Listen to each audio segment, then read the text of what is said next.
j'ai vraiment eu le sentiment d'avoir dû me ramasser des tonnes de fois, vraiment bien, de me prendre de vraies grandes claques existentielles pour comprendre, tu vois.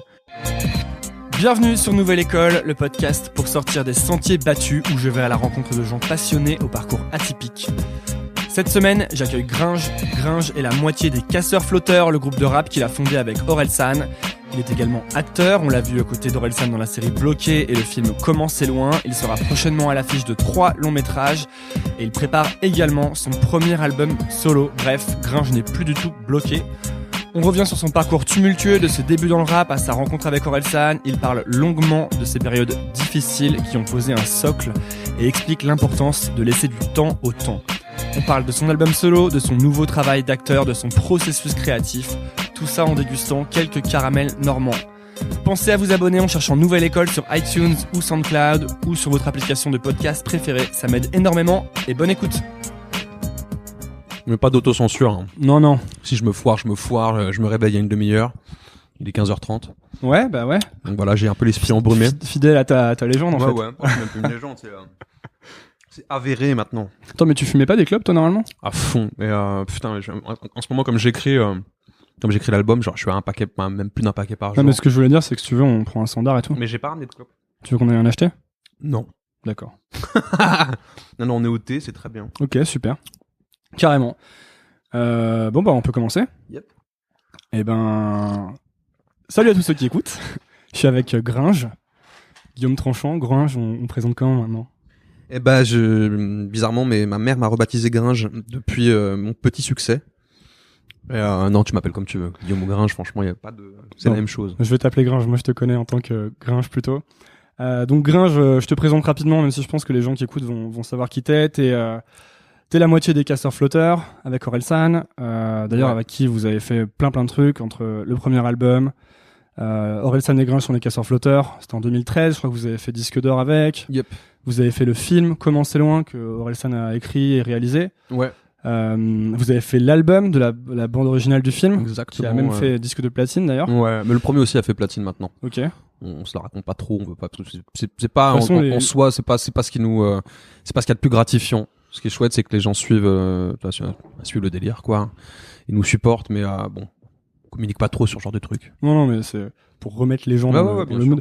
Et quoi d'autre ? Bah oui, et aussi en tant que il y a Bloqué, voilà, que vous avez coécrit, avec Orelsan, avec je crois son frère, avec Clément, avec Flaubert, Golden Moustache, Kian et Navo. Donc, Navo et Flaubert qui sont passés là-dessus.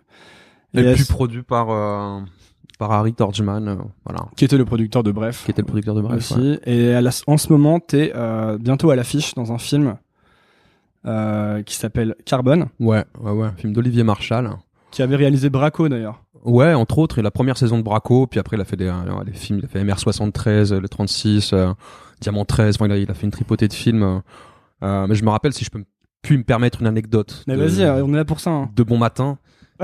Je me rappelle à l'époque où je vivais à Caen, où j'étais entre chez Aurel et chez moi, j'avais un tout petit appart, 15 mètres carrés, et je végétais, et c'était vraiment la décrépitude totale, et je me bouffais des séries, et je fumais des ouinges, et je me rappelle de Braco, la première saison, je me l'étais englouti vraiment à vitesse grand V, et je mate souvent les making-of, parce que je suis un amoureux du cinéma, je suis un amoureux des comédiens plus que du cinéma depuis que je suis gamin, donc je suis toujours curieux de voir comment ils bossent, et d'essayer de un peu percer leur psychologie, on m'attend les making-of, et j'étais tombé sur une séquence avec Nicolas Duvauchel, justement, qui s'éclatait avec Olivier Marchal, et je me disais, mais putain, mais quelle chance il a.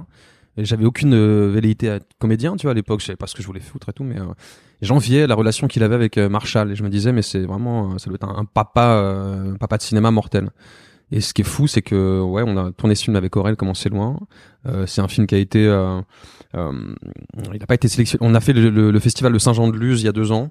C'est un truc projeté hors concours, quoi, et Marchal est venu le voir et a kiffé le film, et est venu me voir juste après, un peu de temps après, pour me dire qu'il avait un rôle à me proposer. Voilà, c'est assez surréaliste, mais tout est parti de là, en fait, quoi. Tu t'es dit quoi quand il t'a dit ça? Parce que j'ai pas cru, parce qu'il était, je crois c'était la fête de fin de festival, donc on avait bu des coups, machin, il était jovial, on va dire. Et je connaissais un peu sa réputation de mec entier, de mec un peu bruit de décoffrage, et je m'étais dit bon voilà, il le dit sans le penser, c'est cool, il a vu le film, ça l'a fait marrer. Je lui ai plu visiblement, mais je pensais que c'était une parole en l'air. Et 2 semaines après, il s'est démerdé pour trouver mon numéro de téléphone, il m'a appelé. Et voilà quoi. C'était pas une parole en l'air. C'était pas une parole en l'air.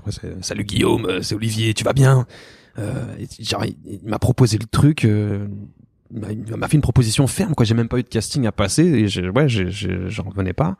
Et je lui ai dit quoi. Je fais mais bien, les yeux fermés. J'ai même pas limite. J'ai pas besoin de lire le scénar que je signe les yeux fermés. Marshall fait partie de mes contemporains en tout cas. Cinéma français, c'est vraiment un mec qui a une âme, une écriture qui lui appartient, hyper précise, hyper noire et ça me parle énormément, ça me plaît beaucoup. C'était comment alors du coup de faire le tournage avec lui? Il y avait Benoît Magimel, je crois. Il y avait Benoît, il y avait une flopée de bons comédiens. Il y avait Patrick Catalifo qui est un putain de comédien aussi. Il y avait Michael Youn, il y avait Depardieu, non? Il y avait Depardieu, mais alors j'ai pas eu l'occasion ni de le voir jouer ni de tourner avec. On n'a pas de scène ensemble. Depardieu, ouais, il a quelques séquences dedans. Bon, il y a Moussa Maskri, Farid Larbi, Idir Shender qui est devenu mon ami, qui joue le rôle de mon petit frère dans le film, qui est un mec qui vient du conservatoire et qui a tué ça. Je pense, j'assiste à l'émergence d'un futur grand comédien français. Enfin, un mec en tout cas qui a de l'avenir dans ce métier et qui m'a appris tout un tas de choses juste en l'observant au gré de nos discussions. Il m'a vraiment appris à être un peu plus. Il m'a filé des méthodes, tu vois, de travail. Moi, je suis arrivé à poil. Je viens pas de la comédie. J'ai jamais pris de cours de théâtre, de quoi que ce soit. Et sur Commencer loin avec Aurel, on était plus en laboratoire, tu vois. On faisait au feeling, on faisait. Et puis vous jouiez vos rôles en plus. Puis on jouait nos rôles dans nos décors. On racontait on jouait des persos qui sans filtre quoi. Donc c'était là c'était sorti de ma zone de confort, me retrouver parachuté sur un gros tournage, grosse équipe avec un grand réal et de grands comédiens. Mais t'as pas fait un petit complexe au début? Si, la première semaine, c'est-à-dire que la première semaine sur des scènes de jeu, j'avais la moitié de mon esprit qui était concentré à ce que je devais faire. Et l'autre qui regardait jouer Benoît, qui regardait les mecs jouer en me disant mais qu'est-ce que je fous là, mais putain qu'est-ce qu'ils sont bons. J'étais tellement bluffé par leur qualité de jeu que souvent je sortais des scènes.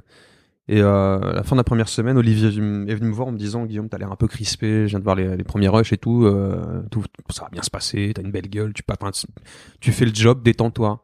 Et ça a eu tout l'effet inverse en fait. Je me suis dit putain, il est en train de me dire que je suis pourri. Il va falloir que je tienne 1 mois et demi et tout. Je suis vraiment dans la merde. Et pour la petite histoire, je venais de me faire tège quelques jours avant le tournage par mon ex. C'était sorti d'une longue relation, tu vois. Elle a timé le moment elle a timé notre séparation quelques jours avant que je tourne. Donc je suis arrivé là totalement déphasé, tu vois, paniqué, groggy. Et c'était un mélange de plein de trucs. Voilà. Et du coup, Idir Shender m'a vachement épaulé. Olivier aussi. Qu'est-ce qu'ils t'ont dit ou comment ils ont fait? Ils m'ont amené à un certain lâcher prise si tu veux. On a discuté, j'ai senti que c'était hyper bienveillant et ils m'ont mis en confiance et puis il y avait une si belle ambiance on va dire. C'est les tournages de Marshall, c'est en équipe, c'est une famille qui bosse avec lui. Il bosse souvent. Enfin, j'ai compris qu'il bossait avec les mêmes personnes depuis très longtemps. Et du coup, il y a une espèce d'ambiance un peu collégiale, familiale. Après, quand on tourne, c'est pro, quoi. Mais entre les scènes, tu sens qu'il y a quelque chose d'hyper bienveillant, que les gens s'éclatent et ils sont hyper humains en fait. Il y a un truc très terre à terre et pas du tout pompeux ou. J'ai rencontré Benoît aussi. Benoît qui est un mec incroyable, une espèce d'encyclopédie du cinéma. Enfin, j'ai eu des discussions. Benoît Magimel, ouais. Qui est un mec adorable. Tu vois, et pas forcément l'idée qu'on s'en fait parce qu'on a toujours le prisme des médias, des trucs et de la caricature qu'on peut te faire d'un mec voilà qui a une couille tu vois, qui a une couille à un moment donné relayée tu vois, dans les médias et tout et ce mec il était tout l'inverse de l'idée que je m'en étais faite, tu vois. Ouais, moi c'est un truc que je vois beaucoup avec ce podcast, c'est qu'à chaque fois je vais rencontrer des gens dont j'ai déjà finalement une idée. Je me suis déjà fait une idée sur eux parce que j'ai vu les vidéos, j'ai lu les articles, etc. Et en fait, généralement, quand j'arrive, je découvre une personne qui a rien à voir. Et c'est parce qu'il y a une attitude. Si tu veux, il y a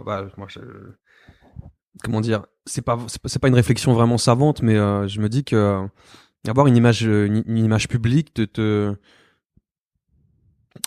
t'installe dans des postures un peu fausses parfois, tu vois, ou mais par nécessité de se protéger ou tu vois, ou juste des fois juste parce que t'es dans c'est un truc qui t'échappe, parce que t'es dans une telle effervescence, t'es dans un c'est délicat, c'est assez schizophrénique, hein. Moi, les premières années, quand on a fait le premier album avec Aurel, j'ai eu vachement de mal à dépareiller la personne que j'étais, tu vois, que de l'artiste que j'étais en train de devenir, et voilà le regard de l'autre. J'ai tout souvent entendu dire le succès fait changer les gens. Alors à ma moindre échelle, je me suis rendu compte que c'était les gens autour qui changeaient pas. Le regard des gens pouvait changer sur toi, sur ta condition, sur la famille, les amis. C'était comment? Je te dis, c'est un truc hyper. C'est assez déroutant quand d'un coup tu te retrouves, je sais pas, tu fais un repas de famille. Moi, ça m'arrive peu, moi, parce que je suis vraiment un mec très casanier, mais j'en fais de temps en temps, tu vois. J'essaie de faire acte de présence, et d'un coup, quand tu te retrouves au centre des discussions et que tu deviens un peu une bête de foire, un sujet d'étude même pour les tiens, tu vois. Il y a un côté un peu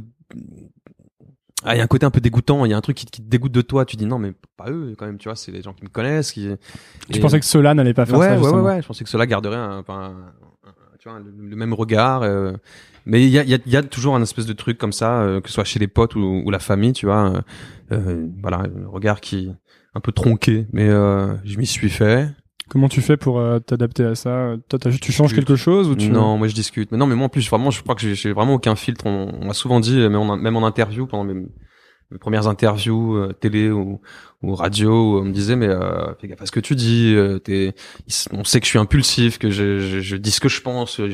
Et en fait, avec le temps, même si ça fait seulement 3 piges, 4 piges, tu vois, genre je me suis dit que j'aimais pas ça. J'aimais pas réfréner ma nature, tu vois. Et donc j'ai pu dire des conneries, tu vois, chez Ruquier, j'ai parlé d'Hanouna, j'ai dit que c'était la télé poubelle, que machin. Alors que c'était un mec qui nous avait accueillis 2 fois et que c'était un mec qui nous avait accueillis en plus qui avait été hyper accueillant et plutôt sympa. C'est voilà, c'est des petits trucs comme ça où d'un coup je vais pas forcément prendre en compte le contexte et le cadre dans lequel je prends la parole, tu vois, et je vais dire, je vais balancer ma pensée profonde. Je sais que c'est pas forcément un truc qui pourrait me servir, tu vois, c'est plus un truc qui pourrait me desservir, et du coup j'essaie de faire attention, mais si tu veux, je garde la même spontanéité, voilà. Est-ce que c'est pas aussi cette spontanéité qui fait que les gens se sont vachement identifiés au Casseur Flotteur ou à tes chansons ou à Orelsan, tu vois? Ouais, peut-être. Il y avait un côté en tout cas toi dans Casseur Flotteur ou même en solo, t'as toujours été très finalement assez violent dans les thèmes, les textes, ouais. Dans le sens où c'était très brut, tu vois. Ouais. Et moi je sais que petite anecdote, mais en grandissant, moi j'ai découvert je pense que j'ai découvert Changement vers 2008. Il y a aussi le clip qui est sorti du single avant l'album. Ouais. Et là j'ai découvert Orelsan, j'ai découvert les Casseurs Flotteurs, et je sais que j'ai découvert tes chansons aussi. Donc tu avais ton couplet sur Toc Toc, il y avait Ras du Macadam, il y avait ce genre de trucs qui étaient sur internet. Des morceaux un peu isolés. Et je me disais toujours c'est dommage, il n'y a pas assez de gringe, tu vois, parce que je m'identifiais presque plus dans le sens où comme tu parlais vraiment ultra profondément de certaines choses, le côté parents séparés, etc. Ouais. Et que moi j'avais ces choses-là que j'avais vécues. Ouais. Je trouvais que c'était, j'avais presque envie qu'il y ait plus de grain sur les. Fait miroir un peu. Tu vois. On m'avait dit, j'étais hyper sceptique moi quand j'écrivais mes premiers morceaux. C'est pour ça que il y en a très peu qui sont sur le net aujourd'hui, tu vois, parce que finalement j'ai refusé d'en balancer plus.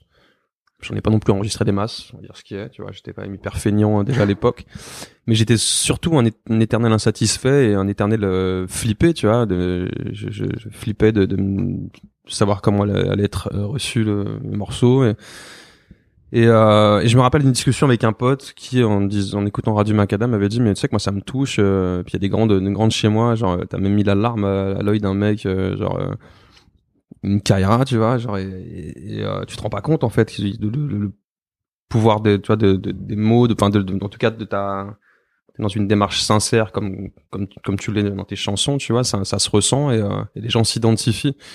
Et après voilà, j'ai fait quelques morceaux, mais je t'ai dit, j'ai jamais eu pour ambition d'être rappeur. J'ai une grande passe à mes 20 piges, on va dire. Peut-être commencer un petit peu avant, et pendant quelques années je m'étais dit je vais tout niquer, je vais faire du rap, et voilà, je me prenais la tête avec mon père à l'époque où j'y vais encore chez lui, et il me disait mais je vais pas casser le cul pour que tu deviennes rappeur, tu vois, tu fais un truc de ta life. Ce qu'il faisait quoi ton père?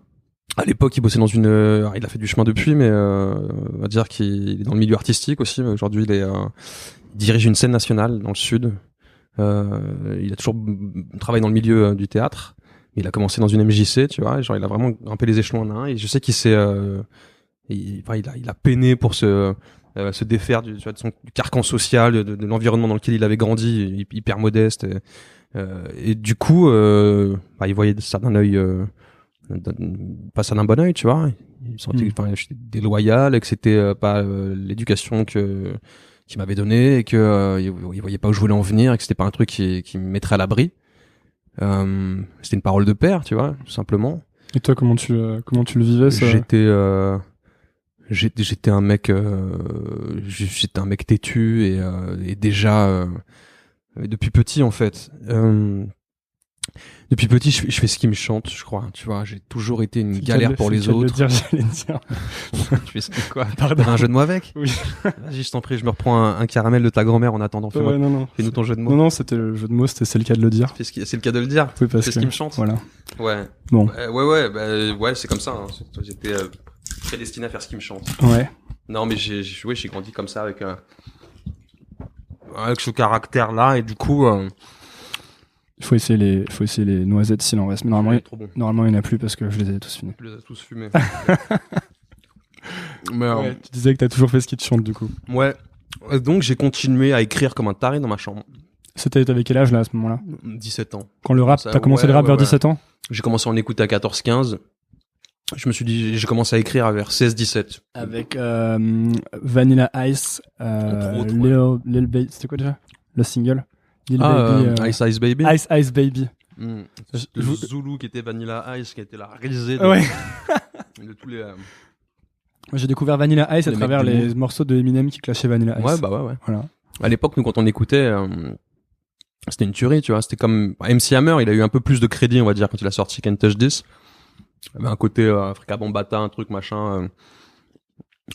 Mais Vanilla Ice, ouais, c'était un mec avec la coupe à Desireless, avec des grands baggy Zulu, tu vois, genre qui faisait le Renoir et qui dansait, qui enchaînait des pas de b-boy foireux, tu vois. C'était un truc qui avait cartonné. J'ai vite compris que c'était pas ça le game, le rap, et que il y avait une histoire derrière cette musique. Et voilà, donc j'ai découvert plein de trucs grâce à des potes. Je récupérais beaucoup de mixtapes à l'époque aussi, les cassettes dans les boutiques. Il y avait encore des boutiques de sap Bullrot ou Royal Wear, des trucs, première marque de sap en France et tout, un peu streetwear. Je récupérais du son partout où je pouvais. J'étais amoureux de cette musique et amoureux des mots, donc j'écrivais, je passais des nuits, des journées, des nuits entières à écrire. Puis j'ai rencontré Aurel en déménageant à Caen, en partant de Cergy. Et là, on s'est fait un trip, on monte un groupe rapidement et on s'éclate, quoi. On a fait plein de morceaux cons. Il est venu te chercher dans le magasin de skate où tu bossais, c'est ça? Je tombe amoureux de ce mec. Il est venu avec un style complètement surréaliste.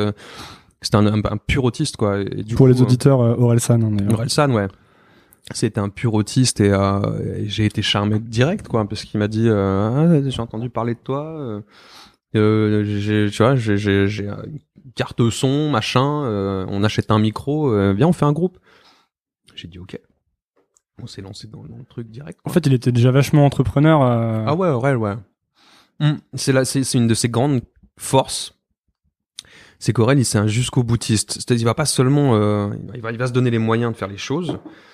Mais par exemple, quand il fait Commencer loin, et qu'il a jamais fait de cinéma avant, et lui, il va te dire très modestement en interview, ouais, mais en fait, c'est la portée de tous de faire un film. Tu peux même prendre ton iPhone et filmer, tu vois. C'est filmer des images, machin. C'est faire du cinéma, tu vois, où c'est, en vérité, il a décortiqué tellement de bouquins, il a rencontré tellement de gens, il a réécrit tellement de fois son scénar, et il a fait des lectures et des lectures, et jusqu'à en garder le premium, tu vois, et Et voilà, c'est sa grande force. Aurel, c'est une locomotive, quoi. Donc on a une impression de simplicité, mais en fait derrière il y a une énorme. Pour avoir cette impression de simplicité là, il y a énormément de travail. Ouais. Aujourd'hui, il est en roue libre, hein, tu vois, il a ses automatismes et tout. J'ai eu la chance d'écouter son 3e album. C'est un petit chef-d'œuvre. Ouais. Je pense que si c'était pas mon pote, Aurel, c'est un truc que j'ai déjà pu dire par le passé, mais si c'était pas mon pote, il aurait fait partie des artistes que j'aurais écouté de toute façon, tu vois, et il fait partie de nos contemporains aussi. Toi, quand tu l'as rencontré, t'avais environ 17 ans, c'est ça? Non, je suis monté à Caen, j'avais la vingtaine. Ouais. Là, tu faisais du rap depuis quelques années déjà, en fait. Ouais, mais de manière confidentielle, tu vois, j'en faisais dans ma chambre, sur des phases B, des trucs, je chantais, j'enregistrais rien, tu vois, ou sur des dictaphones. T'habitais chez tes parents, en fait, là? Ouais, là, j'habite encore chez mes parents, puis mes parents se sont barrés assez tôt, en fait. C'est marrant parce que d'habitude, c'est les gamins qui quittent le foyer familial, et là, c'est eux qui se sont barrés de chez nous. Ah ouais? Ouais, ils sont barrés de Caen pour, quand on est monté à Caen, on y a vécu quelques années, c'est là que j'ai rencontré Aurel. Et puis, ils ont fini par se casser dans le sud, et moi, je suis resté parce que j'avais une nana et tous mes potes. Et que j'en avais marre de bouger. On avait été baldingués toute notre enfance avec mon frère, tu vois, genre on avait déménagé des tonnes de fois. Pourquoi vous aviez déménagé tant que ça? Pour le boulot de mon père. Pour le boulot de mon père. Et du coup, voilà, au début, ce que je pensais être une punition en arrivant à Caen, je m'étais dit merde, putain, je me retrouve, je viens de Serre, je vais acheter un petit banlieusard tout pourri, tu vois, et je me disais, qu'est-ce que je vais foutre avec des babos, c'est des mecs qui font du djembé, fument des ouinges à l'entrée. Je vais me faire yesh. Et j'ai rencontré des personnes fantastiques qui m'ont grâce auxquelles je me suis émancipé, tu vois, dont Aurel. Tu penses que la province c'était presque une opportunité, c'est ça? Ouais. Après coup, c'était une jolie punition, ouais, parce que quand je regarde un peu le chemin parcouru, il y a eu une longue période d'oisiveté très chiante où parfois même où j'étais résigné, tu vois, ne plus rien foutre de ma vie, et j'étais pas loin de. Il y a un syndrome, je sais plus si c'est un syndrome de Diogène ou Diogèse, tu sais, quand tu clochardises. J'avais un petit appart et sincèrement, j'étais pas loin de, s'il y avait pas eu les potes à côté, je pense que j'étais pas loin de me retrouver en rupture totale avec coupé du monde, quoi. Parce que je branlais plus rien et puis que j'avais plus aucune volonté de quoi que ce soit. J'étais dans le gouffre. Et c'était quand t'avais quel âge, ça? Parce que c'est vrai quand on regarde ton parcours, il y a un trou un peu, enfin, pas qu'il y a un trou, mais on se dit, de 20 à 30 ans, il y a des moments où tu sors des morceaux, où tu fais des trucs avec Aurel, il y a Saint-Valentin qui sort des trucs comme ça. De 20 à 30 ans. C'est ça? De 20 à 30 ans, ça a été chaotique. Ça a été sinué en permanence, avec quelques moments d'accalmie et rencontres avec des copines, tu vois, des relations qui ont pu être sérieuses à des moments, les potes qui sont toujours ma deuxième famille, tu vois, ma famille de cœur, et qui m'ont quand même bien épaulé, et ça a été ils ont été une vraie bouée de sauvetage aussi par moments. La famille, tu vois, j'ai toujours été très proche de ma mère, mais bon, ouais, ça a été un parcours assez chaotique, mais ça a été un mal pour un bien, parce que je pense que c'est ces années d'errance là qui m'ont forgé aussi qui m'ont forgé cette vision particulière en tout cas peut-être plus cette faculté d'observation. Je suis quelqu'un qui je m'étais dit, à un moment donné, je suis venu sur Terre pour contempler, tu vois. J'ai pas d'ambition d'être quoi que ce soit. J'ai pas spécialement envie de bosser dans telle ou telle branche. Et ça t'angoissait pas, ce côté Si, je le vivais hyper mal. Ouais. Ah ouais, à fond. Je suis toujours un mec hyper anxieux, tu vois. C'est marrant parce que cette anxiété s'est un peu transformée. On va dire que l'anxiété que j'éprouvais quand j'avais rien et que j'avais plus la force d'entreprendre quoi que ce soit, et que je végétais, tu vois. Elle s'est transformée en une anxiété depuis que je bosse. En une espèce d'anxiété, tu vois, qui se traduit par la peur de tout perdre et de me dire putain, j'ai tellement pas envie de retourner manger des cailloux, et entre-temps, j'ai appris à me donner aussi les moyens, tu vois, et à m'épanouir. Je me suis tellement plus épanoui depuis la musique et le cinéma et les rencontres que j'ai fait, tu vois, ces dernières années.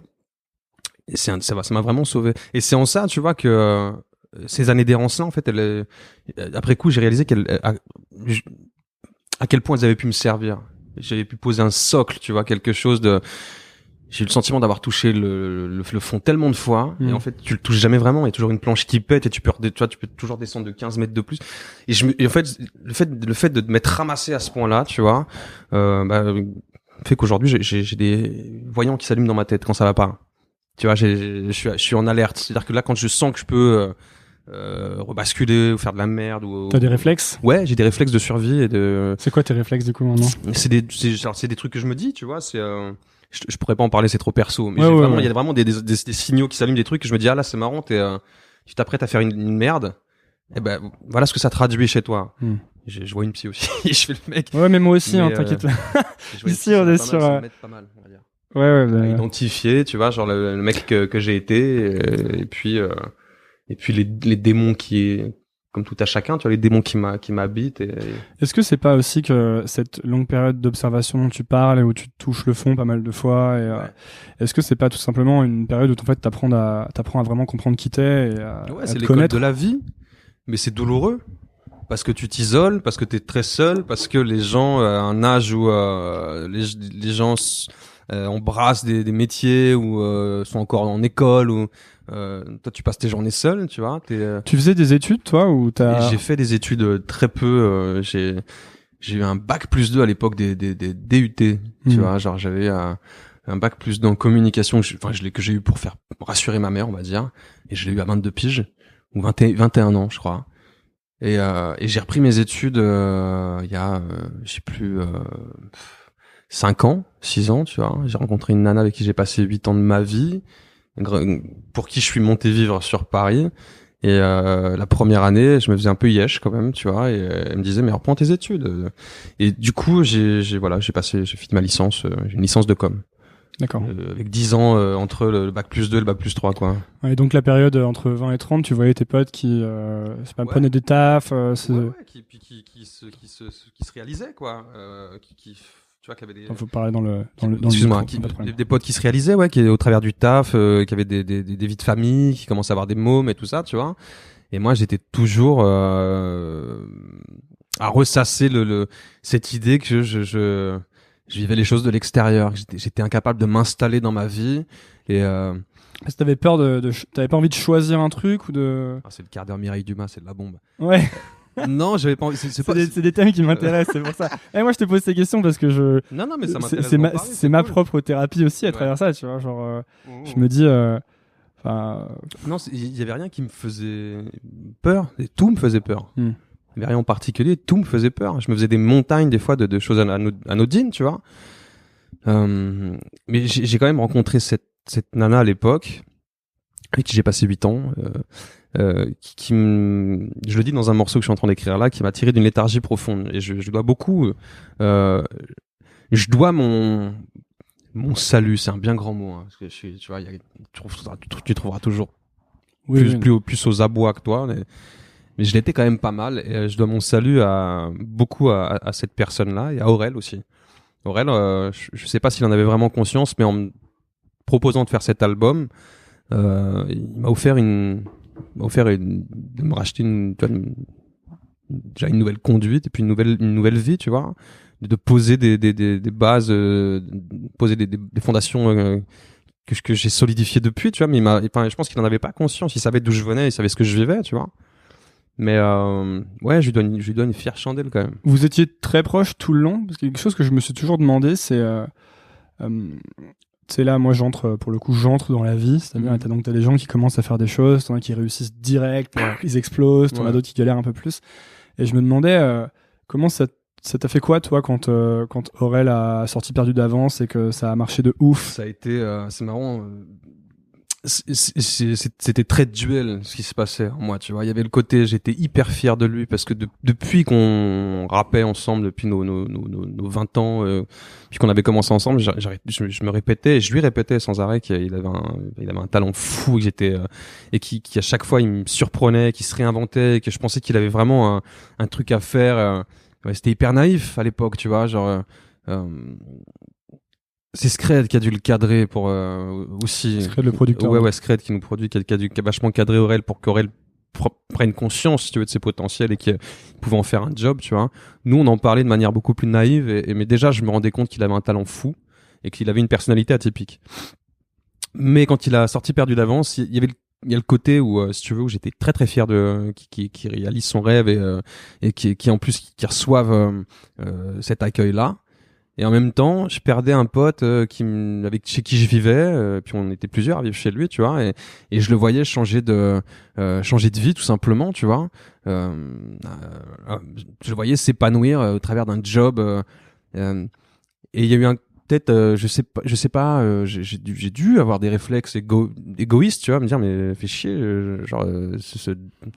ce job, enfin ces gens que je connais pas avec qui ils bossent, mais me volent mon pote, tu vois, je le vois plus, je le vois moins. Et voilà, c'était plus un truc de manque ou de me dire bon bah ça y est, lui il s'est sorti de la nasse, tu vois, genre et nous sans lui qu'est-ce qu'on devient? On était quand même hyper assistés, tu vois. Et Aurel sous ses airs nonchalants, c'était pas le seul, Scred aussi et Ablai qui est aussi notre producteur. C'était des mecs qui posaient un cadre. Tu vois, là où certains d'entre nous, dont moi, n'en avions aucun, tu vois. Et Aurel, sous ses airs nonchalants, il oscillait entre mec qu'on avait rien à foutre, et puis des fois, mec qui, d'un coup, se cadrait, bossait, et concrétisait les choses, tu vois. Donc voilà, ça a été une période transitoire assez particulière. Puis moi, j'ai rencontré mon ex plus ou moins la même période, donc je suis monté sur Paris pour elle. Et puis on ne s'est jamais vraiment perdu de vue avec Aurel. Il était tu vois, j'avais un peu accompagné sur sa tournée de Perdu d'avance, même s'il y a eu très peu de dates à cause des polémiques et tout, tu vois. Et après, il s'était remis au boulot pour le Chant des Sirènes, et là, pendant un an, il était encore en laboratoire chez lui. On se voyait peu, mais on gardait contact. Et jusqu'à ce qu'ils me disent, moi j'avais repris la fac, et jusqu'à ce qu'ils me disent. Parce que t'étais sur Perdu d'avance, sur Entre bien et mal. Ouais. T'étais sur Le Chant des Sirènes, sur Ils sont cool. Et mais finalement, vous voyez pas tant que ça, quoi. En fait. Non. Okay. Mais on n'a pas besoin. Enfin, vous êtes les vrais potes, je pense. Aurel, il y a des évidences en fait qui sont là, tu vois. Et du coup, il sait que je suis très casanier. Je pense qu'il l'est aussi à sa manière. Qu'on n'a pas besoin de se voir on n'a pas besoin de se voir, quoi. Quand on se retrouve, chaque fois c'est cool. Et ça fait un peu vieux couple et tout, mais c'est vraiment ça. Et puis ces 4 dernières années, on a bossé ensemble. On a tellement enchaîné les projets. Et c'était des projets qui n'étaient pas prévus, tu vois. On a fait un premier album.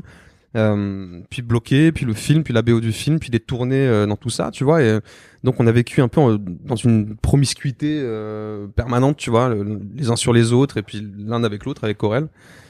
Et donc ça fait du bien aussi, tu vois, à un moment donné de couper, et de se réapproprier son indépendance, et de se retrouver son autonomie, et se recentrer sur soi.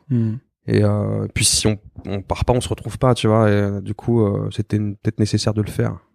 Quand il t'a proposé de faire le premier album des Cassins Flotteurs, est-ce que t'as hésité? Et deuxièmement, est-ce que tu t'es mis la pression ensuite? C'est marrant parce que ouais, j'ai hésité. C'est marrant que tu le dises. Ouais, j'ai hésité, bien sûr. Je pensais déjà que je savais que j'allais galérer pour me mettre à niveau, parce que je pratiquais peu, tu vois, beaucoup moins. Que lui avait déjà beaucoup plus de bouteilles avec Perdu d'avance, les tournées.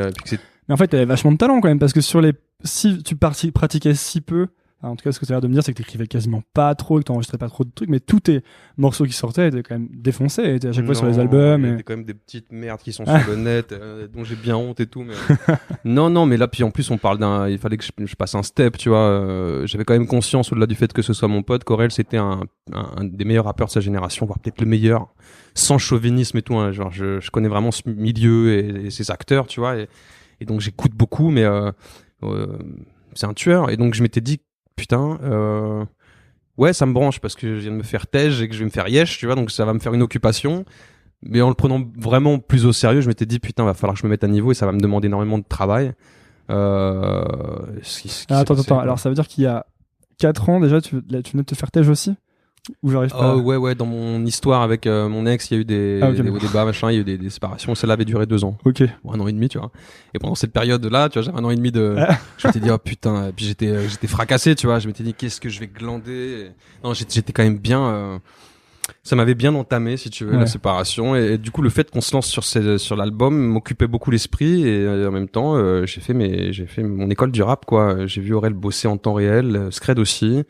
Donc je l'ai beaucoup observé, on a beaucoup discuté, j'ai beaucoup écrit, beaucoup réécrit, et en le réécoutant aujourd'hui, je me rends compte que j'avais juste, je pense, m'être hissé juste à niveau, tu vois, pour pas paraître ridicule. Mais avec le recul, je me dis putain, c'est quand même, c'est hyper scolaire. dans le flow, dans l'écriture, enfin il y a quelque chose de j'étais vachement dans la réserve, tu vois, et en même temps je faisais des morceaux, j'enregistrais des morceaux quasiment pour la première fois, hein, tu vois, genre je suis quasiment jamais allé en studio de ma vie, il y a quelques merdes qui traînent sur le net, mais c'est des trucs. Tu veux dire que tu t'es presque appliqué une méthode pour être sûr, pour avoir une sorte de sécurité, que ça allait être quali, en tout cas assez quali, quoi. Il fallait, mais c'est devenu obsessionnel. Et je voulais pas servir de faire valoir.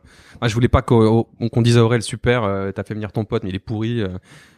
Tu sors du Chant des Sirènes et tu nous sors un album. Enfin, je savais, tu vois, l'attente qu'il pouvait y avoir sur un projet d'Aurel, quelconque, tu vois. Et je m'étais dit, faut pas que je le déçoive lui. J'ai une responsabilité envers lui, envers les screds et les mecs qui bossent sur le projet. J'ai une responsabilité envers WAM, tu vois. Je veux pas paraître ridicule et je veux pas lui servir de faire valoir. Je veux pas être le sidekick ou le sparring partner un peu pourri. Il y en a des groupes, tu vois, genre avec un mec toujours un peu en dedans, tu vois, ou en dessous. Et je voulais pas être ça, tu vois. Donc je me suis mis une pression ouf et j'ai travaillé comme un taré. Il m'a vachement aidé. Pression bénéfique, en fait. Ouais. Cette fois-ci, j'ai envie de dire. Avant la pression. Si tu veux, ça a été, ça a été dans l'évolution de notre musique et de nos projets musicaux avec Aurel. Cette première pierre de posée là, tu vois, ça a été pareil, une base solide qui m'a permis d'être beaucoup plus en relâche sur la BO. Même s'il y a moins de morceaux, j'avais passé un cap et je chantais que dans les flows, dans les trucs, j'avais beaucoup plus de facilité.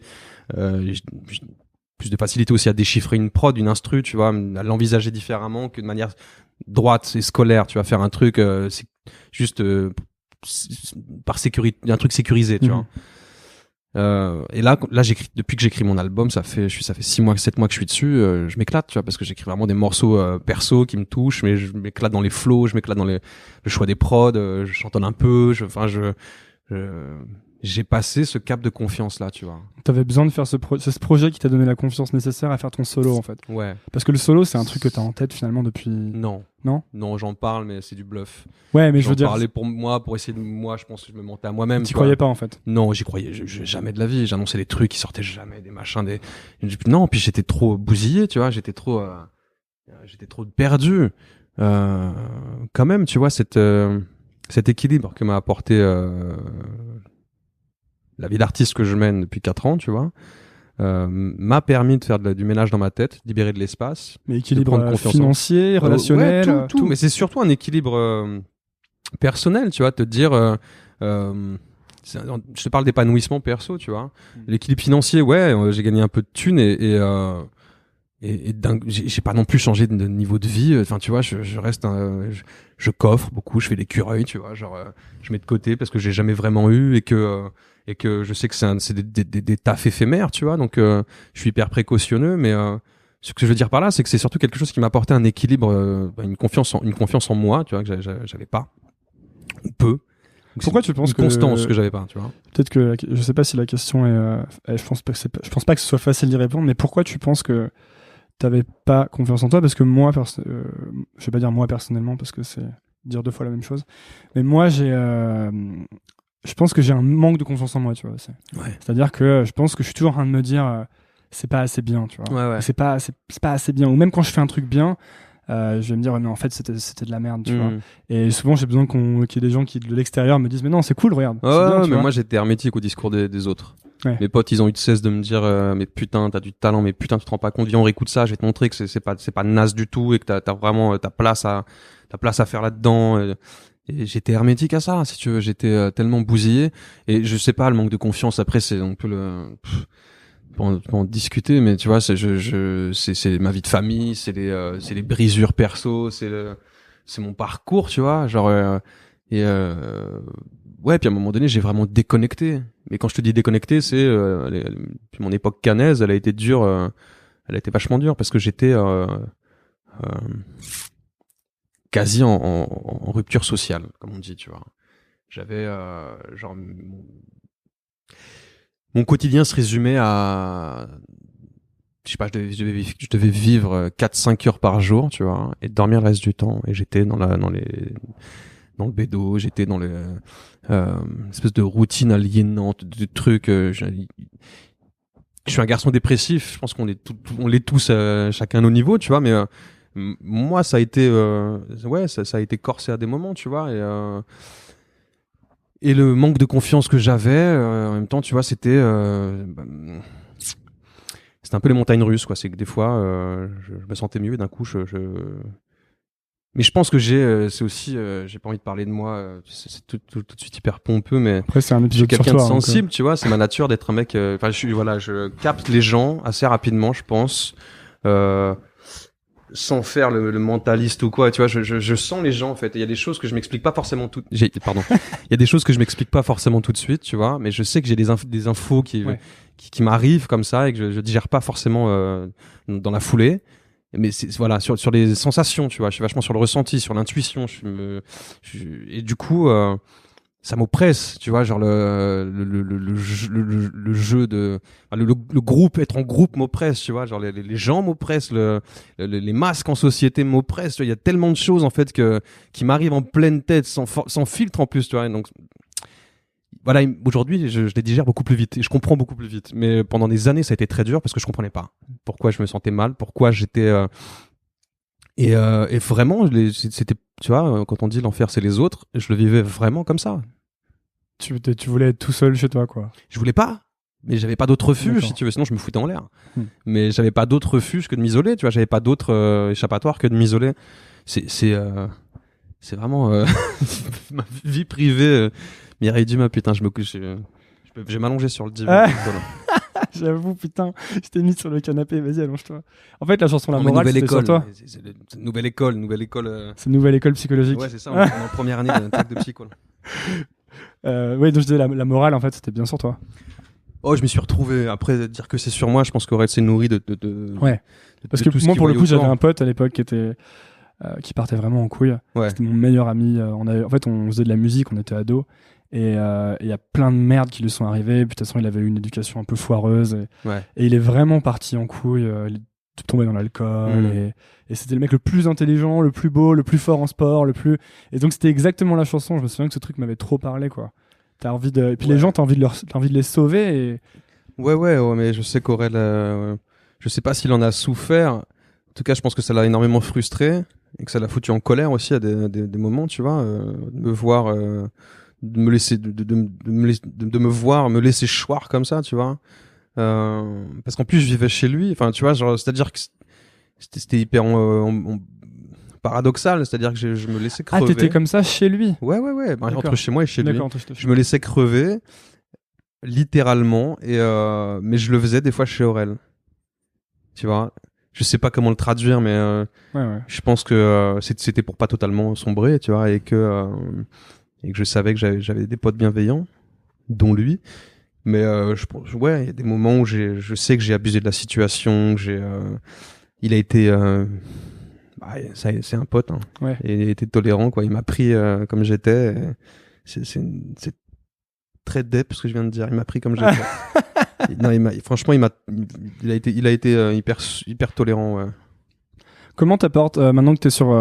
donc tu vas sortir en fait ton album début 2018, c'est ça, un truc comme ça? Ouais, j'aimerais bien début 2018. Maintenant que tu dis que depuis que t'as bossé avec Aurel sur le premier album, puis vous avez eu le deuxième, puis les tournées, etc. Comment tu l'abordes, celui-là? Est-ce que j'ai envie de savoir quel est ton process, quoi, ta méthode, tu vois? Bah, si tu veux...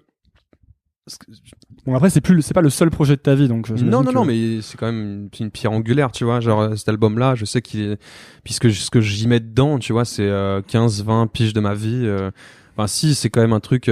puis c'est de la musique thérapeutique, en vérité. Moi, je le fais aussi pour... je le sens comme une urgence. J'ai besoin de... Et puis, j'ai besoin si tu veux, de faire le truc pour...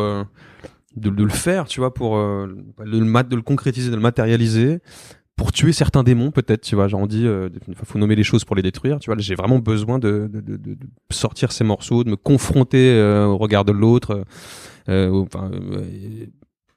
aux avis tu vois, aux avis de l'auditeur, des auditeurs. Et le process, j'aurais pu, si tu veux, genre, je sais que j'ai appris en faisant les albums avec Aurel qu'on pouvait envisager des morceaux quand tu étais dans la construction de morceaux, que tu pouvais en envisager certains pour la scène, par exemple, tu vois, genre fais les bacs. Genre fais les bacs, genre je sais pas, on avait des morceaux qui étaient vraiment taillés pour ça, et que c'était très malin de l'avoir fait, du coup, parce que ça tu peux enclencher sur des scènes derrière, et c'est un peu là que concrétise une pige de travail en studio. C'est là que tu viens prendre la température, c'est la récompense un peu, tu vois, de monter sur scène, et puis c'est une sensation sur scène aussi qui est assez indescriptible. C'est une espèce de drogue dure. Voilà, c'est très addictif.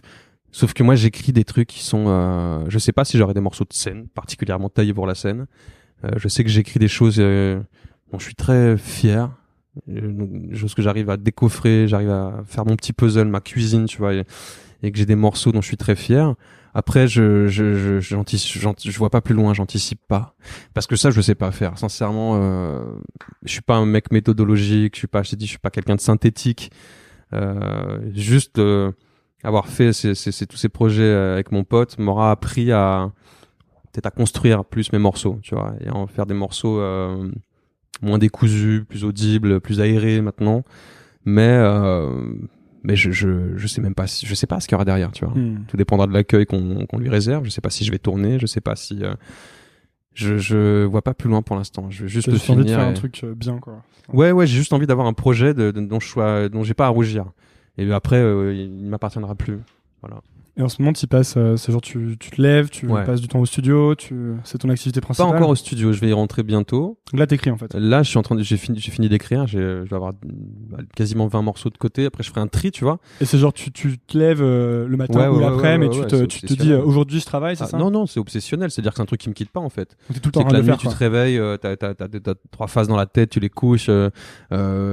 Tu réfléchis en rime, tu fais tout en rime, tu manges en rime, quand tu parles à des gens, t'es vraiment pas, t'es même pas vraiment à ce que tu dis, parce que il y a le filtre du rap qui est là, tu vois, et genre, et du coup, il y a des mots qu'on peut te balancer, des trucs, tu te dis putain, ça serait mortel dans cette phrase, ou ce mot-là, j'ai envie de le faire remix.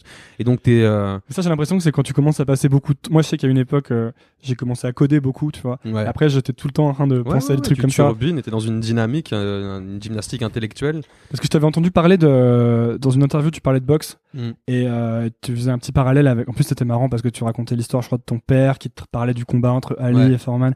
Et moi, mon père me parlait de ça aussi, donc je me disais, c'est marrant. Mais tu liais la boxe et l'écriture, en tout cas le rap, dans un sens, dans le côté performance. Truc, tu vois. De performance et de discipline. Ouais, c'est ça. Et d'autodiscipline, c'est un truc où il faut se discipliner soi-même. Mais je pense que tu l'as ou c'est pas que tu l'as ou tu l'as pas, ça s'acquiert aussi, mais je pense qu'il faut prendre conscience que quel que soit l'artiste que t'es, et quel que soit le support sur lequel tu travailles, et l'ambition que tu mettes, tu peux le faire aussi de manière totalement compulsive, tu vois, cathartique, t'as besoin de sortir un truc. Moi, je sais que ma démarche, en tout cas, c'est de m'abandonner totalement à ce que je fais, tu vois. Comme quand je joue la comédie, à un moment donné, je me fais violence pour être dans un lâcher prise total, ou des fois ça vient naturellement, tu vois, ça vient tout seul. Ce que je veux dire, c'est qu'il faut vraiment s'abandonner, être dans l'instant, être dans l'instant et être connecté à soi, tu vois, ses émotions, et ça demande de ne pas se voiler la face, tu vois, de se connaître un peu aussi, d'être bien entouré aussi, d'avoir des gens qui te renvoient aussi vraiment une image nette, précise de qui t'es, tu vois, sans tricher, sans mentir, sans la gonfler ou sans te déprécier, tu vois. Et puis ça demande du travail, quoi. Je demandais ça, ouais. Faut vraiment bosser. Quand je te parle de discipline, il faut bosser. Alors des fois, c'est sûr que dans le process d'écriture d'un album, des fois t'as moins envie, ou t'as vidé une première partie de ton sac, tu vois, t'as quelques morceaux. Et dans ces moments-là, tu fais quoi? T'attends, ou tu te dis non, je le fais, j'écris des choses? Je me nourris d'autres choses. Okay. Non, je me force aussi, ouais, ça m'arrive, mais j'écris rarement dans le vide, tu vois. Généralement, quand je sens que j'arrive que je bute, je me nourris d'autres choses. C'est-à-dire que je bouquine, ou je bouffe des films, ou je rencontre des gens, ou je sors, ou je cut complètement, et je vais me nourrir. Je vais me nourrir à l'extérieur, tu vois. Je vais me nourrir d'autres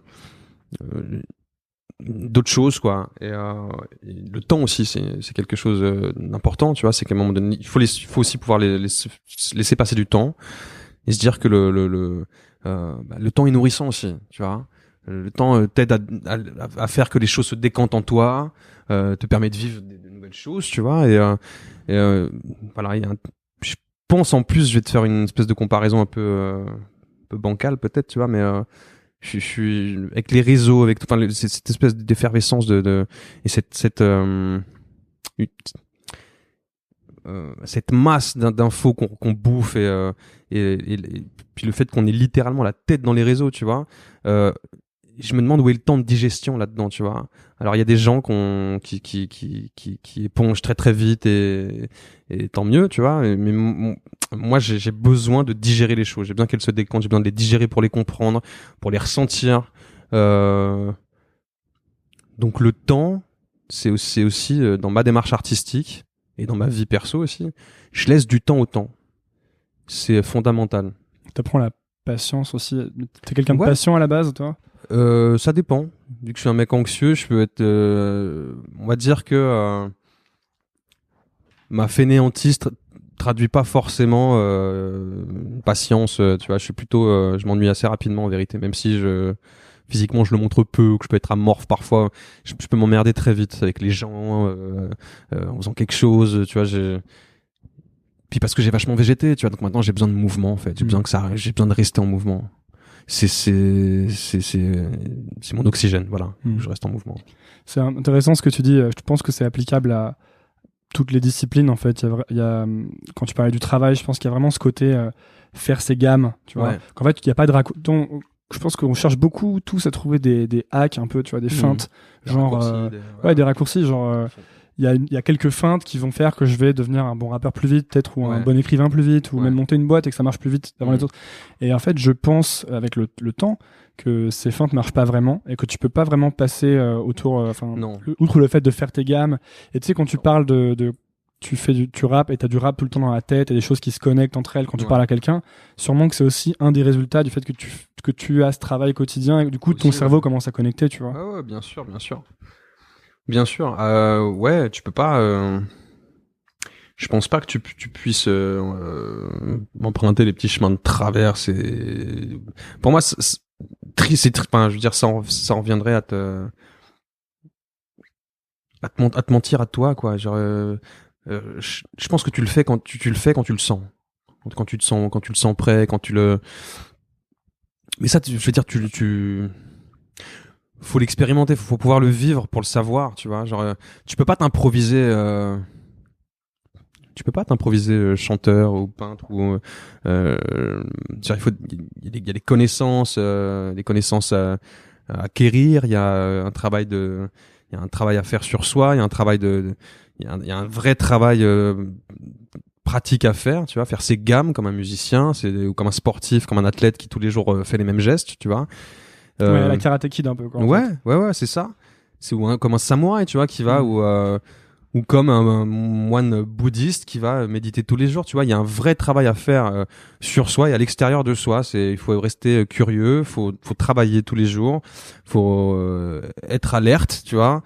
Mais tu peux pas je pense pas que tu puisses t'improviser quoi que ce soit. Et puis il faut le faire aussi parce que faut le faire par passion ou par un instinct de vie, tu vois.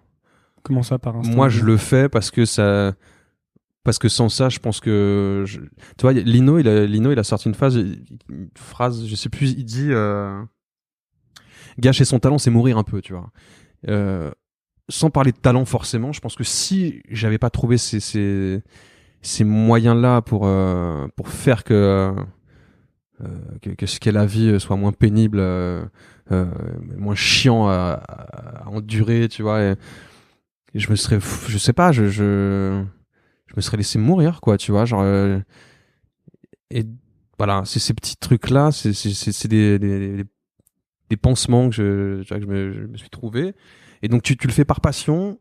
Et aussi, en ce qui me concerne, pas par instinct de survie, tu vois, mais vraiment par instinct de vie, je vais chercher des pulsions, j'y trouve des pulsions de vie là-dedans, tu vois. C'est ce qui me maintient, c'est ce qui fait que, j'ai la sensation de trouver cette vie moins absurde. Tu veux que je te laisse ouvrir ton caramel? Plaît, ouais. Parce que là, c'est tellement bon. Ouais, c'est un peu le piège. te délectes de caramel normand. Ouais, ils sont pas faciles à ouvrir. C'est parce que ça fait un petit moment qu'ils sont là aussi. Yes. Bon. J'allais te dire, comment tu fais pour savoir maintenant du coup que tu es sur ton album et que tu t'engages en fait à le sortir. Ouais. C'est quoi maintenant tes critères de comment tu fais pour être satisfait? Quand est-ce que tu te dis ok, ça c'est une bonne chanson, elle va être sur mon album? Seulement après l'avoir enregistré. Il y a souvent un décalage entre ce que t'écris, ce que tu te chantes quand tu chantes le truc dans ta tête ou que tu le chantes sur ton enceinte chez toi, et le moment où t'enregistres. Il n'y a jamais la même intention, il n'y a jamais le même résultat que sur le papier. Puis l'avis des autres, tu vois, compte aussi. Il faut pouvoir prendre en compte tous ces facteurs. Puis maintenant, je pense que j'ai fait suffisamment de morceaux pour me rendre compte aussi, pour savoir quand je touche à quelque chose, j'ai jamais aucune certitude sur rien. Quand je fais un morceau, je me dis pas putain celui-là il te déchire, il va mettre tout le monde d'accord. C'est hyper perso ou tu les fais écouter à tes potes? Tu les fais écouter à Aurel par exemple? Ouais. Ah ouais. À Aurel, à mes potes, à mes copines. J'ai des copines aussi. C'est important d'avoir alors sans stigmatiser, tu vois, le regard d'une nana sur ce que je fais. J'ai été vraiment éduqué par des femmes, tu vois, ma tante, ma grand-mère, ma maman. Mon père était jamais bienvenue au club. Troisième gamin de ma mère presque. Et du coup, ma mère a joué le rôle des deux parents et très longtemps. Et du coup, je sais que c'est important d'être entouré déjà de femmes. Ça m'apporte une espèce de sérénité, je trouve. Enfin, je me fais quand même nettement moins chier avec elles qu'avec les mecs. Et mes potes sont mes potes, hein. Mais généralement les mecs, ils sont stigmatisants encore une fois, tu vois, je les trouve. Ils me fatiguent vite, quoi. Des postures de mecs me. Les masques, c'est ça? Ouais, ou les attitudes, tu vois, les réflexions, les mecs un peu. Je parle un peu des mecs de base, tu vois, genre. Je les trouve quand même nettement moins dégourdis que les meufs en général. C'est con, hein, je te fais c'est un très gros cliché, pas un très gros raccourci. Mais j'aime m'entourer de mes potes filles, tu vois. Mm-hmm. Et j'ai besoin de leur avis et quand je fais des photos pour mes réseaux, je le fais avec des potes filles, beaucoup. Les gens avec qui je bosse, c'est beaucoup de nanas, tu vois. Et c'est important pour moi. Je sais plus pourquoi on parle de ça. Parce que quels sont tes critères en fait de c'est réussi, tu vois, les critères de satisfaction en fait. Et je pense que tu le sais vraiment jamais tant que le projet t'appartient plus.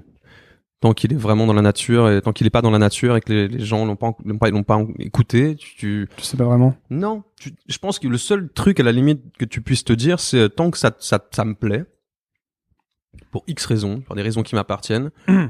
Il y a peut-être dans mon sillon des gens qui suivront un peu le truc, tu vois. Ouais, puis même si jamais ça leur plaît pas, au moins tu t'es en accord avec toi-même parce que t'as fait un truc que tu trouvais bien. C'est ça, l'aspect premier c'est de devoir ne rien avoir à regretter sur un morceau. Mais après des fois tu fais de la merde, hein, tu vois, genre y a des trucs qu'on a pu écrire avec Aurel où je réécoute avec le recul et je me dis ah merde, c'était un peu facile ça, tu vois, c'était même peut-être trop fastoche. Quoi par exemple? Je sais pas. C'est même pas forcément sur des morceaux style Les Putes et Moi ou Saint-Valentin ou quoi, tu vois. Là pour le coup c'est un parti pris, c'est une grosse connerie machin. Et puis c'est quand même deux morceaux très cool Ouais. Après on en pense qu'on en veut, tu vois, mais c'est pas. Non, c'est plus sur des phases, des trucs. Je sais pas, sur des morceaux. J'ai pas d'exemple en tête. Il y a Navo qui disait sur ce podcast, mais il le dit souvent, c'est il faut faire ce que t'aimerais qu'on fasse pour toi, tu sais, ce que t'as envie de voir, tu vois. Et je trouvais que c'était un avis très simple et en fait très efficace. Ouais, mais il est très. Navo, j'aime le terme génie et galvaudé, tu vois, mais moi j'ai pas cette faculté à me voir de l'extérieur ou en tout cas me mettre à la place d'eux, tu vois. Je peux tout entendre et tout comprendre et peut-être sentir je suis peut-être plus intuitif que Navo. Navo c'est un immense cartésien, mais il en est hallucinant, tu vois. Quand on bossait ensemble sur l'écriture des épisodes de Bloqué, c'était un mec qui d'un coup on avait des idées il y a des vannes qui sortaient machin qui des amorces de vannes, des trucs et tout. Il arrivait à te faire un assemblage dans la seconde de et t'en faire une vanne qui tue, tu vois, avec une chute, un truc, un effet de surprise, à te donner un effet au truc. Il est très psychologue, tu vois. C'est un mec profondément psychologue, très très drôle. Mais c'est une des rares personnes qui m'est été donné de rencontrer, tu vois, qui m'ait fait cet effet-là, tu vois. Et moi, malheureusement, je pense pas avoir cette capacité-là. Aurel, là aussi, quand il écrit, par exemple, il est capable de parler à la troisième personne, ou de se mettre à la place d'eux, ou de se rentrer dans la peau d'un personnage. Moi, pour l'instant, je sais pas faire. Et puis, je dis pour l'instant, je ne saurais jamais faire, tu vois. C'est pas grave. Et alors, du coup, maintenant, t'es plus, le truc qui t'enthousiasme le plus, c'est de jouer à la comédie ou c'est de faire du rap? Oh, c'est deux. T'as envie de sortir l'album et le rap c'est done ou t'as envie... Je sais pas encore. J'aime bien l'idée de pouvoir jouer sur les deux tableaux. Après, je sais même pas vraiment, tu vois. Quand t'es casseur-flotteur avec Aurel et tout, c'était sous l'aile du dragon. T'as un confort, t'as une visibilité. Là, je sais que je vais repartir de tout en bas, tu vois. Et donc, j'ai aucune idée de comment va être reçu l'album et de comment il va vivre. Je sais juste que c'est tellement deux activités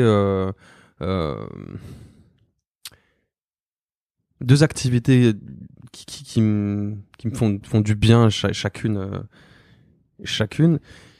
que j'ai pas envie d'en arrêter ni d'arrêter l'une ni d'arrêter l'autre. Le cinéma c'est tellement nouveau que je sais pas encore. Je pense que je vais continuer à en faire, tu vois. On verra ce qu'on me propose et c'est super. J'ai un agent depuis Comment c'est loin. J'ai tourné dans Carbone qui sort en novembre et j'ai tourné dans 2 autres longs métrages cet été, tu vois. Donc c'est super. Je découvre ce métier-là. J'adore ça. C'est des sensations uniques. C'est comme monter sur scène quand je rappe. C'est des sensations qui tu retrouves nulle part ailleurs. Le cinéma c'est pareil quand tu joues. Et donc j'ai une chance immense de pouvoir goûter à ça. Et voilà. Et si ça pouvait durer, ce serait pas mal. Ok. Ouais. Bon, on arrive sur les questions de la fin que parfois je pose pas, mais là Mais là, en fait, on arrive sur la fin de l'interview. T'es chaud, coquine, ou je sens que tu vas me les poser. Non, je voulais te demander.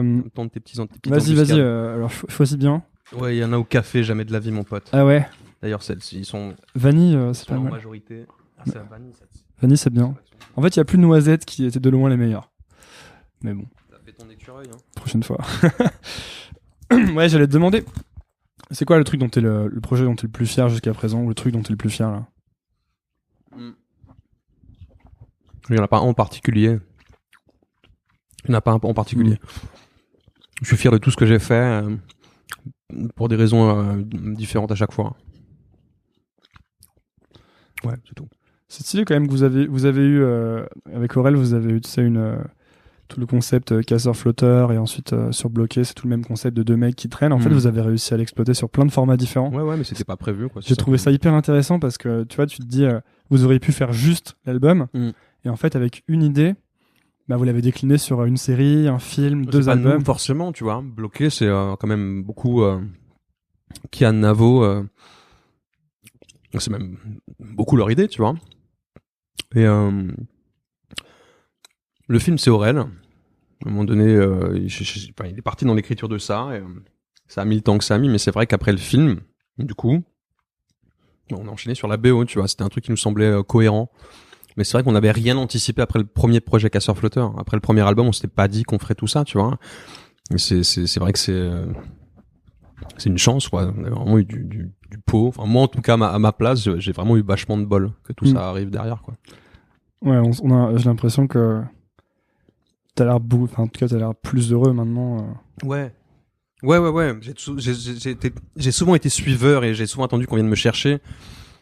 Tu vois, après le premier projet Casseur-Flotteur, j'ai rien initié vraiment. Tu vois, je m'étais dit putain, mais qu'est-ce que je vais faire après la tournée?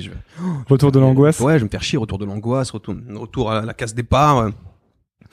Et mine de rien, tu vois, genre,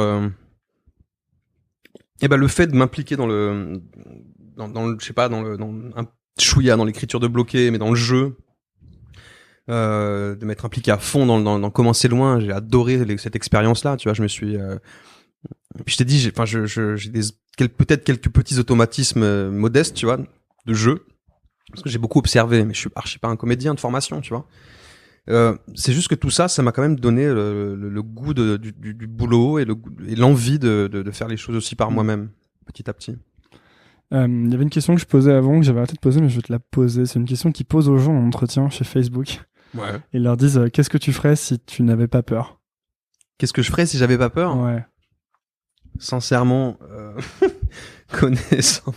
connaissant ma nature oisive, la même chose. La même chose. Ouais. Et dernière question. C'est qu'est-ce que tu dirais à Guillaume à 20 ans, genre?